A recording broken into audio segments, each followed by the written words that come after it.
Hello everyone, welcome to this amazing platform of our channel Panisha for Competitive Examinations and I am Piyush। तो इस particular session में ये आपका basically GK की जो हम सीरीज़ कर रहे हैं अपनी for supreme court of India JCA exam, उसका ये पार्ट 2 है ना। इसमें हमने पहले वाले पार्ट में बेसिकली अभी जो 26 सितंबर 2022 में आपका एग्ज़ाम हुआ था शिफ्ट 1 में, उसके क्वेश्चंस को डिस्कस कर रहे हैं। और जिन्होंने पहले का सेशन कर लिया है तो वेल एंड गुड है, अगर नहीं किया है तो जाके फर्स्ट वाला सेशन पहले कर लेना। बिकॉज़ ये जो क्वेश्चंस हैं इसके साथ-साथ में हम उसके टॉपिक से रिलेटेड जितनी भी चीज़ें हैं, जो आगे आ सकती हैं या जो इम्पोर्टेंट केसेस हुए हैं उनके बारे में भी हमने बात करी।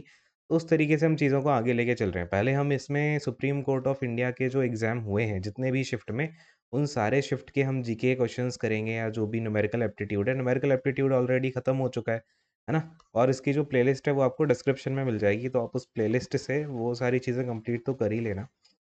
इसके अलावा या फिर आपको मैं पिन्ड कमेंट में सबसे पहला वाला जो कमेंट होगा वो भी मिल जाएगा, उसमें एक बार मैं डालने की कोशिश करूँगा। तो ये चीज़ आपको जो है उस प्लेलिस्ट में मिल जाएँगी सारी की सारी वीडियोज़। तो अभी हम क्या करेंगे, उसके आगे के जो भी जीके के क्वेश्चंस हैं विद उनकी डिटेल वगैरह उनको डिस्कस करते हैं, ठीक है? इसके बाद में हम जो मोस्ट एक्सपेक्टेड क्वेश्चंस होंगे उनको करेंगे, या फिर टॉपिक वाइज़ भी जो मुझे इम्पोर्टेंट लगेगा वो मैं आपको करा दूँगा, है ना? चलो। बाकी कुछ बच्चों ने मुझे मैसेज वगैरह किए थे कि ई बुक वगैरह अगर आप इसके लिए सर दे सकते हैं कोई पर्टिकुलरली, तो ई बुक के लिए अभी हम देखते हैं। अगर ज़्यादा बच्चे इंटरेस्टेड होंगे तो मैं उस ई बुक पे काम करूँगा, है ना? बिकॉज़ उसमें काफ़ी सारे रिसोर्सेज़ लग जाते हैं कोई भी ई बुक प्रिपेयर करने में, तो जो भी चीज़ें हैं वो हम एक बार देखेंगे। फिलहाल हम फटाफट से अपने क्वेश्चन पे आ जाते हैं। तो ये हैं हमारे क्वेश्चंस। यहाँ तक हमने पिछले वाले सेशन में कंप्लीट कर लिया था। जो भी इम्पोर्टेंट चीज़ें हैं वो भी हमने कवर कर ली हैं। अब ये है आपके सामने question ID number 95। Question ID यहाँ पे डिफरेंट हो सकती है, सीरीज़ में नहीं है क्वेश्चन आईडी, बिकॉज़ ये सुप्रीम कोर्ट वालों ने क्वेश्चन आईडी के बेसिस पे कुछ क्वेश्चन करके दिए थे। है ना? ऐसा नहीं क्वेश्चन नंबर 1, 2, 3 करके आंसर की में ये क्वेश्चन आईडी के फॉर्म में आया था। अच्छा, अब यहाँ पे आपको आप देखोगे ये जो हमें दे रखे हैं लिस्ट ए में, ये हमारे क्लासिकल डांसेस हैं। और हमें लिस्ट बी में यहाँ पे क्लासिकल डांसेस से रिलेटेड जो भी उनके एक्सपोनेंट्स हैं, उनके हमें नाम दे रखे हैं। तो हमें इनको मैच करना है। बहुत ईज़ी है ये वाला क्वेश्चन। इसके अलावा मैं आपको कुछ और एक्सपोनेंट वगैरह भी बताऊँगा, और जो भी इम्पोर्टेंट चीज़ें हैं अपनी क्लासिकल डांसेस को लेके उनके बारे में बात करेंगे। हालाँकि जिन्होंने जीके पेनिशा के सेशंस कर रखे हैं, जो मैंने पहले कराए थे, तो उनको तो कोई दिक्कत होगी नहीं इसमें। खैर, तो अब हम यहाँ पे एक-एक करके सारे के सारे जो भी हमारे पास क्लासिकल डांसेस हैं, उनकी बात करेंगे, उसके एक्सपोनेंट की बात करेंगे, कहाँ से ओरिजिनेट हुआ, कौन से स्टेट का वो क्लासिकल डांस है, वो हम देखेंगे, है ना? जो भी इम्पोर्टेंट फैक्ट होते हैं। तो अरे! सबसे पहले नंबर पे आपका आ जाता है भरतनाट्यम, ठीक है? भरतनाट्यम। तो ये सभी को पता है भई, भरतनाट्यम कहाँ का क्लासिकल डांस है? तो तमिलनाडु का है, ठीक है? कहाँ से ओरिजिनेट हुआ बेसिकली, कौन से स्टेट से हुआ? तो तमिलनाडु से ये ओरिजिनेट हुआ है।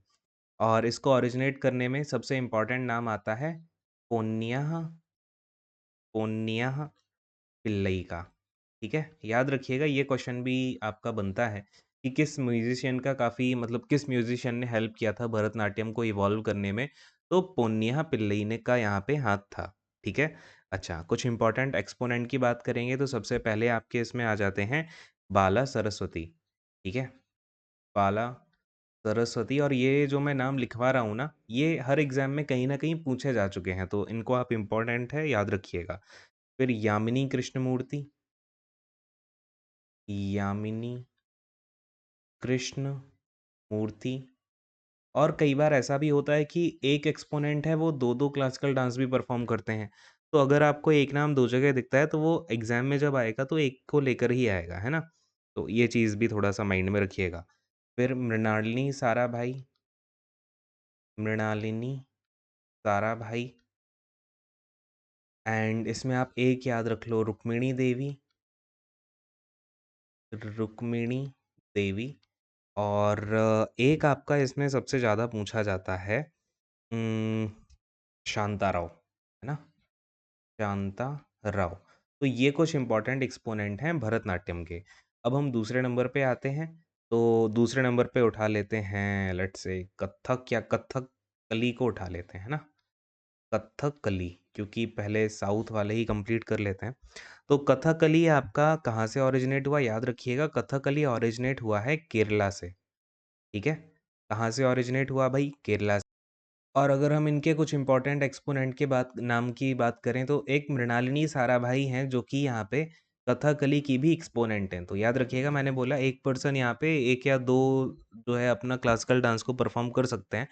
तो अगर आपको कहीं क्वेश्चन में दिया जाता है ना Mrinalini Sarabhai is related to तो या तो उसमें भरतनाट्यम देगा या आपको कथकली देगा या फिर इसमें बोथ का ऑप्शन करके देगा, ठीक है? तो इसमें आपको घबराना नहीं है। फिर एक इम्पोर्टेंट नाम जो अक्सर पूछा जाता है वो है कुंजू कुरूप और दूसरा इसमें नाम आता है कलामंडलम गोपी का।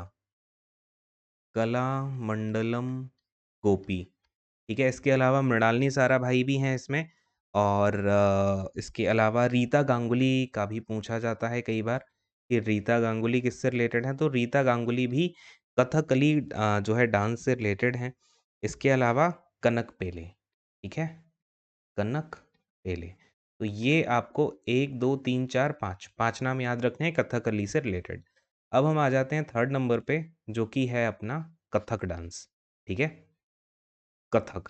तो कथक कहाँ से ओरिजिनेट हुआ है? तो ये बेसिकली यूपी से ओरिजिनेट हुआ है उत्तर प्रदेश से और हालाँकि राजस्थान के भी कई एरियाज़ में है लेकिन हम इसे ओरिजिनेट मानते हैं यूपी से ही। तो कहाँ का क्लासिकल डांस है? यूपी का।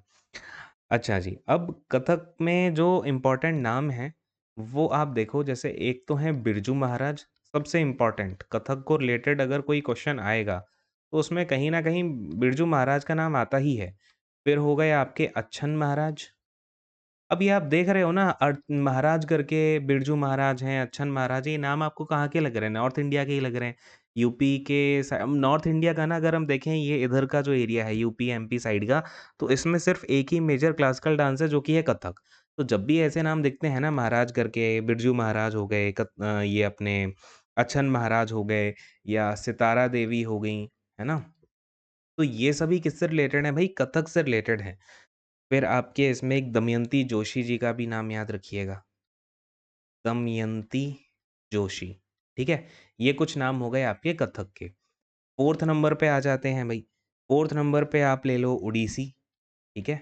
ओडिसी नाम से ही पता लगता है कौन से स्टेट का क्लासिकल डांस है, तो ओडिशा का ये क्लासिकल डांस है। और इससे रिलेटेड जो सबसे इम्पोर्टेंट एक्सपोनेंट हैं, वो हैं कालीचरण पटनायक, ठीक है? एक्चुअली में जो इसका रिवाइवल हुआ ना रिसेंट टाइम में मॉडर्न जो रिवाइवल है ओडिसी डांस फॉर्म का, वो कालीचरण पटनायक जी के थ्रू ही हुआ है। फिर इसमें एक इम्पोर्टेंट नाम आता है केलूचरण मोहापात्रा का। केलूचरण मोहापात्रा, सबसे ज़्यादा पूछा जाता है केलूचरण मोहापात्रा जी से रिलेटेड, तो याद रखना केलूचरण मोहापात्रा तो मतलब सिनोनिम हैं ओडिसी के, ठीक है? इसमें तो आप मतलब अगर ये नाम आ गया और इसको गलत करके आ रहे हो फिर तो बेकार ही है सब, ठीक है? फिर इसमें आप मोहन महापात्रा का नाम ले लो, मोहन महापात्रा और जो स्टार्टिंग में ये ओडिसी डांस को काफ़ी ज़्यादा पॉपुलराइज़ करने में हाथ रहा है संयुक्ता पानीगढ़ी जी का। संयुक्ता पानीगढ़ी, ठीक है? ये याद रखिएगा। तो ये हो गया आपका ओडिसी, एक तो जगह भी नहीं बच रही है। 5th नंबर पे हम आ जाते हैं, तो मणिपुरी काफ़ी इम्पोर्टेंट डांस फॉर्म रहा है। मणिपुरी, ये देख के ही समझ में आता है भई मणिपुरी किससे रिलेटेड है, तो मणिपुर का क्लासिकल डांस है। अब इसके एक जो एक्सपोनेंट हैं, उनके 4 लोगों के नाम आपको बिल्कुल ध्यान रखने हैं। एक हो गए गुरु विपिन सिन्हा, सबसे ज़्यादा पूछा जाने वाला सवाल है इनसे गुरु विपिन सिन्हा। दूसरी झावेरी सिस्टर्स, झावेरी सिस्टर्स और फिर इसके बाद में आप 2 नाम और याद रखिए, एक तो टी नादिया सिंह का, टी नादिया सिंह और चौथा नाम हो जाता है क्या नाम था? हाँ, साधना बोस, साधना बोस, ठीक है? ये 4 नाम हो गए आपके मणिपुरी से रिलेटेड। 5 डांसेस हो गए, छठवें डांस की बात करें भई, यहाँ पे कर लेता हूँ मैं छठवें डांस की बात। देखो भई 6th नंबर पे आपका आ जाता है, मणिपुरी हो गया ये अपना कथकली हो गया, कथक हो गया, ओडिसी हो गया, अब बचा वो ये कुचिपुड़ी, है ना? कुचिपुड़ी रह गया था। तो कुचिपुड़ी कौन से स्टेट का क्लासिकल डांस है भई? तो ये है अपने आंध्र प्रदेश का, एपी मैं शॉर्ट में लिख देता हूँ एपी, है ना? और इसके अगर हम फेमस एक्सपोनेंट्स की बात करें, तो सबसे पहले तो इसका रिवाइवल ही लक्ष्मी नारायण शास्त्री जी ने किया था। लक्ष्मी नारायण शास्त्री। तो ये तो इम्पोर्टेंट नाम है ही, ठीक है, सबसे बड़ा। लक्ष्मी, है ना? दूसरे नंबर पे आप इसमें नोट कर लो स्वप्न सुंदरी। स्वप्न सुंदरी, तो ये भी रिलेटेड थी कुचिपुड़ी डांस से। इसके अलावा आप राधा रेड्डी जी का नाम राधा रेड्डी जी का नाम जो है अक्सर पूछ लिया जाता है रिलेटेड टू कुचिपुड़ी डांस, ठीक है? इसके बाद में ज़्यादा कुचिपुड़ी से देखो एक्सपोनेंट के नाम आज तक पूछे नहीं गए हैं। तो इसमें आप बस एक नाम और याद रख सकते हो, अगर आपको रखना है तो, शोभा नायडू राजा, ठीक है? शोभा नायडू राजा, ठीक है? तो ये हो गए कुचिपुड़ी के। और इवन अगर आप देखो इसमें तो ये जो यामिनी कृष्णमूर्ति जी हैं ना, यामिनी कृष्णमूर्ति जी, ये भी कुचिपुड़ी से रिलेटेड हैं। तो मैंने आपसे क्या कहा था, एक एक्सपोनेंट हो सकता है 2 डांस से रिलेटेड हो, क्योंकि थोड़े-थोड़े डिफरेंसेस हैं इनमें। कहीं न कहीं आप देखोगे साउथ के जो डांसेस हैं उनमें कहीं-कहीं कुछ-कुछ डिफरेंसेस हैं। तो कई सारे एक्सपोनेंट जो हैं वो एक से ज़्यादा डांस भी परफ़ॉर्म करते हैं। तो याद रखना यामिनी कृष्णमूर्ति कुचिपुड़ी से भी रिलेटेड हैं। 6 हो गए ये। अच्छा ये तो बताओ ज़रा कितने क्लासिकल डांसेस हैं हमारे इंडिया में? हाँ जी? तो भई टोटल 8 हैं, 7th की बात करेंगे। 7th पे आ जाता है आपका मोहिनीअट्टम, ठीक है? क्या आ जाता है भैया? मोहिनीअट्टम। और अट्टम नहीं यार, इसको यट्टम, है ना? मोहिनीअट्टम। ये कहाँ से मोहिनीअट्टम जो है कौन से स्टेट से बिलॉन्ग करता है? तो ये केरला स्टेट से बिलॉन्ग करता है आपका मोहिनीअट्टम, ठीक है? अच्छा, मोहिनीअट्टम से रिलेटेड ना आपको 2 ही नाम याद रख लो, बिकॉज़ इससे भी ज़्यादा हमें क्वेश्चन देखने को नहीं मिले। मोस्टली यही 2 पूछे जाते हैं। एक तो सुनंदा नायर जी और दूसरे कालामंडलम अ, क्षेमावती, ठीक है? क्षेमावती। तो ये 2 इम्पोर्टेंट हैं आपके मोहिनीअट्टम से। अब कौन-सा डांस बचता है? सत्तरिया, ठीक है? सत्तरिया कहाँ से है? असम से है। कौन से स्टेट का है भई सत्तरिया? असम स्टेट का है भई। अच्छा, अब सत्तरिया से रिलेटेड अगर हम एक्सपोनेंट्स की बात करें, तो उसमें भी आप 2 ही याद रख लीजिए।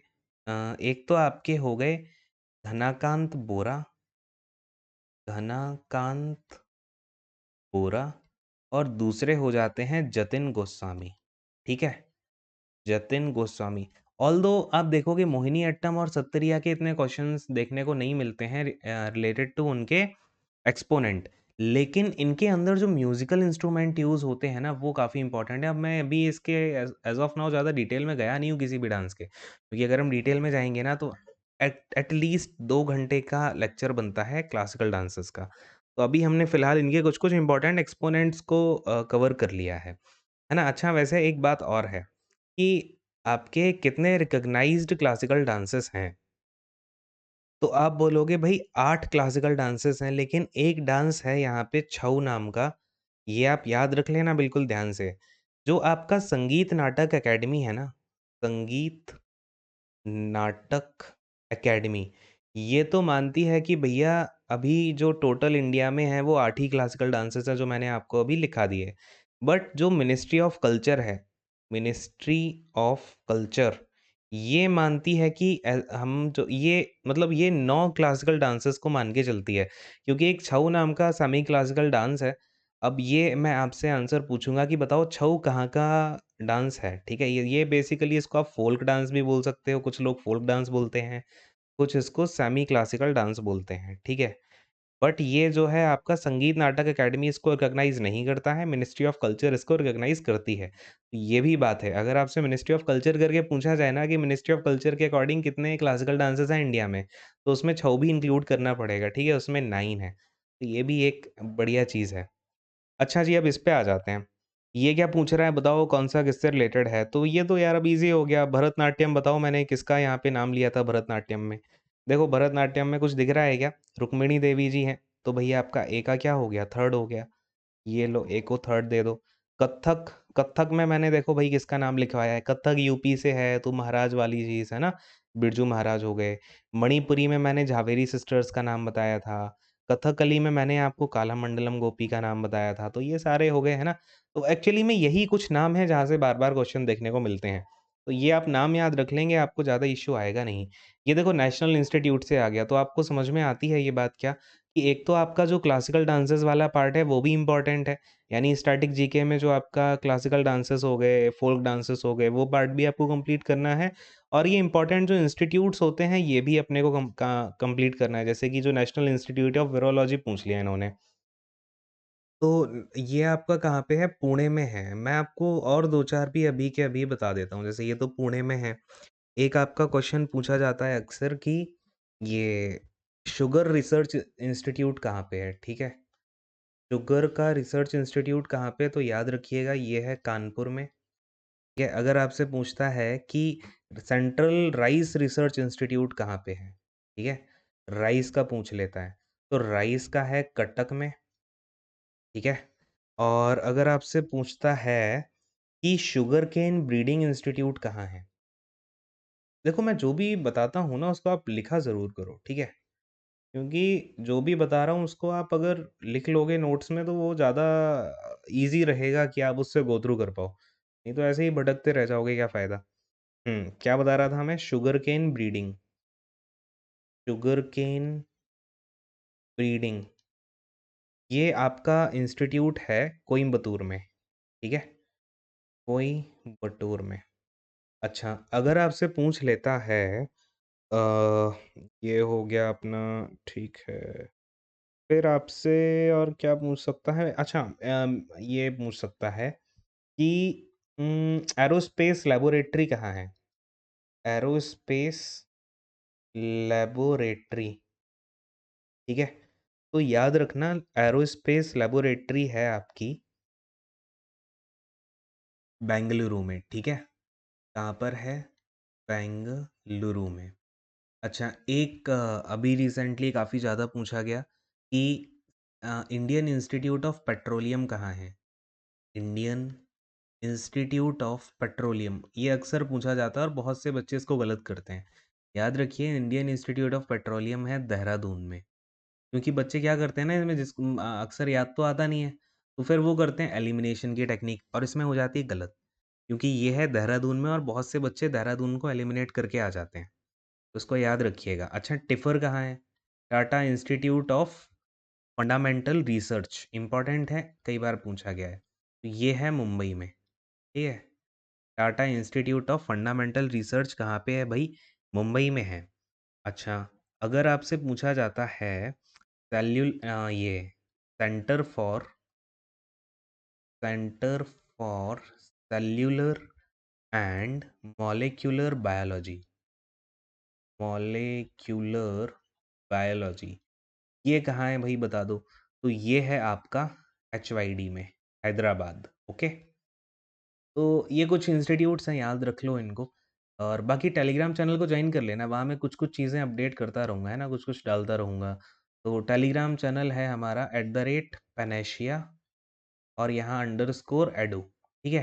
डिस्क्रिप्शन वगैरह में या चैनल के उसमें जाओगे, बायो वगैरह में, वहाँ मिल ही जाएगा।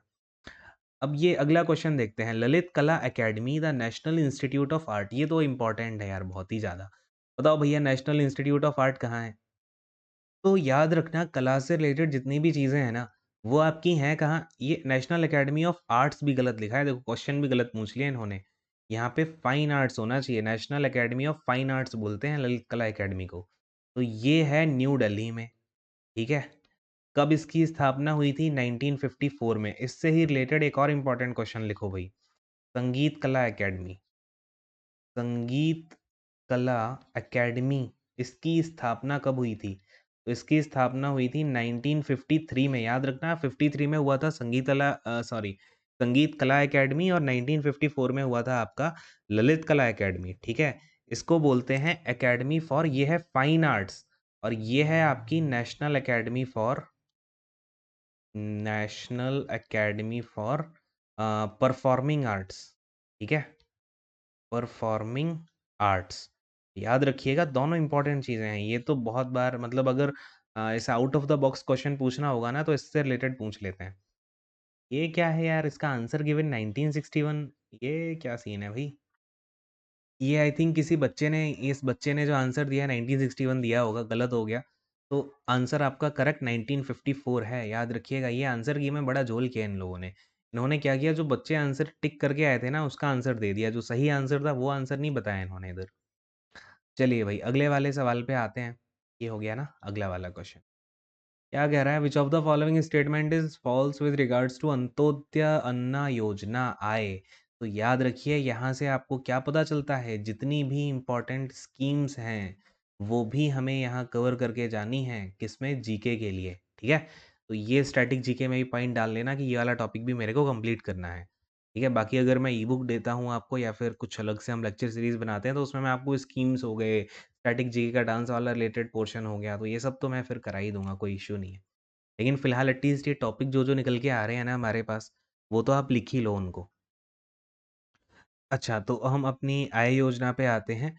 तो अंत्योदय अन्ना योजना कब लॉन्च हुई थी? 2000 में लॉन्च हुई थी, ईयर 2000। ठीक है, ईयर था 2000। उस टाइम पे गवर्नमेंट थी एनडीए की, पता ही होगा आपको। अटल बिहारी वाजपेयी जी उस टाइम पे पीएम थे, है ना। और एक क्वेश्चन आ रहा था इससे रिलेटेड कि ये सबसे पहले कहाँ इम्प्लीमेंट हुई। इट वॉज इम्प्लीमेंटेड इन, तो सबसे पहले ये इम्प्लीमेंट हुई थी राजस्थान में। ठीक है, इस योजना के अंतर्गत था क्या कि जो भी बीपीएल फैमिलीज़ हैं ना, जो बीपीएल फैमिलीज़ हैं, और बीपीएल फैमिलीज़ में इन्होंने बेसिकली आई गेस जो डेटा निकला था, 1 करोड़ का शायद था। बीपीएल में इन्होंने 1 करोड़ 1 सीआर फैमिलीज़ को आइडेंटिफ़ाई किया था, जिनको बीपीएल कार्ड्स वगैरह थे या जो भी ऐसा कुछ था। तो क्या था कि उन फैमिलीज़ को यहाँ पे 3 रुपए किलो चावल, 3 रुपीज़ पर केजी में राइस मिलेगा, और 2 रुपए पर केजी में व्हीट मिलेगा। ठीक है? इस योजना के अंतर्गत ये था कि क्या मिलेगा उनको, 3 रुपए पर केजी का तो राइस मिलेगा, और 2 रुपए पर केजी का उनको व्हीट मिलेगा। ठीक है? और ये जो लिमिट थी इसमें, वो थी 35 केजी की। यानी कि 35 किलो तक ये मिल सकता था। यानी कि अगर आप 35 किलो राइस लेते हो, तो वो आपको 3 रुपए पर किलो में मिलेगा। 35 केजी के अंदर का व्हीट लेते हो तो 2 रुपए पर केजी में मिलेगा। ठीक है? अच्छा, ये क्या कह रहा है? फ़ॉल्स कौन-सा है? अच्छा जी। एक बार हम ऑप्शंस से गो थ्रू करते हैं। It started in the year 2000, correct बात है। 25 केजी एलिजिबल फैमिली सब्सिडी, हाँ, ये बाद में क्या था, 35 किलो तक बढ़ा दिया गया। स्टार्टिंग में एक्चुअली 25 केजी था, ये भी ठीक बात ही है। तो 35 केजी जो मैं आपको बता रहा हूँ, वो इसके बाद इंक्रीज़ हुआ था, ये भी बिल्कुल सही स्टेटमेंट हो गया। और फिर इसके बाद में है आपका, it covers BPL families under the targeted PDS. तो ये सही बात है, टारगेटेड पीडीएस के थ्रू बीपीएल फैमिलीज़ को कवर किया था। Poor families were identified by central rural development department. देखो ये गलत हो गया। मैंने आपको देखो यहाँ क्या बोला था, ये इम्प्लीमेंट सबसे पहले हुआ इस स्टेट में, तो यहाँ स्टेट वाइज इम्प्लीमेंटेशन हुआ इस स्कीम का। इसका मतलब क्या है कि ये जो पुअर फैमिलीज़ थी ना, इनको आइडेंटिफाई किया गया। किसके थ्रू आइडेंटिफाई किया गया था, याद रखिएगा। इनको रिस्पेक्टिव जो स्टेट के, रिस्पेक्टिव स्टेट, जो स्टेट के सर्वेज़ हुआ करते थे, है ना? रिस्पेक्टिव स्टेट्स ने क्या किए, सर्वेज़ कराए, तो उसके थ्रू जो पुअर फैमिलीज़ थीं, जो बिलो बीपीएल फैमिलीज़ थीं, उनको आइडेंटिफ़ाई किया गया। तो ये कोई सेंट्रलाइज़्ड रूरल डिपार्टमेंट इसमें इन्वॉल्व नहीं था। ये स्टेट का रूरल डेवलपमेंट डिपार्टमेंट इसमें इन्वॉल्व था, जिसने कि सर्वेज़ कराए थे, जिससे पुअर फैमिलीज़ के बारे में पता चला। तो ये बिल्कुल गलत बात है। ठीक है? अगले वाले सवाल पे आते हैं भाई। अगले अब यहाँ पे आज का सेशन यहीं तक एंड करते हैं। आई होप आपको जो मैंने बताई हैं चीज़ें, आपने उनको नोट डाउन कर लिया होगा, और आप हर लेक्चर से पहले कोशिश करो, जैसे मैं जब अगला लेक्चर लेके आऊँगा, तो उससे पहले आपको मैंने इससे पहले 2 लेक्चर लिए, और उनमें मैंने आपको कई सारी बातें बताई हैं। वो सब आपको याद हो जानी चाहिए, उनको सिर्फ़ नोट्स में नहीं रहने देना है। याद करो, मेहनत करो, है ना? और बाकी सेशन को शेयर करो, जिससे कि मैं और ज़्यादा मोटिवेटेड हूँ कि भई फ़ास्ट-फ़ास्ट सेशंस लाने हैं, बच्चे पढ़ रहे हैं करके, है ना? तो अब अभी मैं इस सेशन को यहीं पे एंड करता हूँ। तो thank you so much, god bless you all, take care and bye bye.